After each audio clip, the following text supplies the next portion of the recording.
Beş kodluk teyze Honda yok mu? Teyze Honda yok mu? Cangalgı mingile teyze Honda olsuttu. Aş yaram dedi geldiğe. 1150 koy pulga mamotonu satmakçı. Ana, maşında motor ihtiyacı var. Şaş durup, tinde durup gap kılsanız bu da. Motorun aldı geni kama, zavut kama. Motorun emeli yavalımız şipını gidey çıkarttı. Motorunu bütün Şincan'ın içine boyçanga bitmez. Setlep koldan çıkıp boğucu ba. Motorun Şincan'ın yutur etiş sebep bilen lan. Maşında ezan satmakçı. Setlep koldan çıkıp boğucu gap kılsanlar. Sodu kılsak, her kanda yegi seppelsek bu da.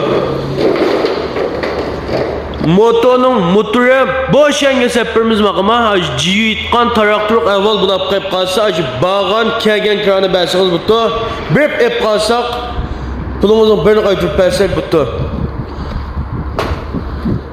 Alakı Veyşin telefon numara 166 99 83 68 33.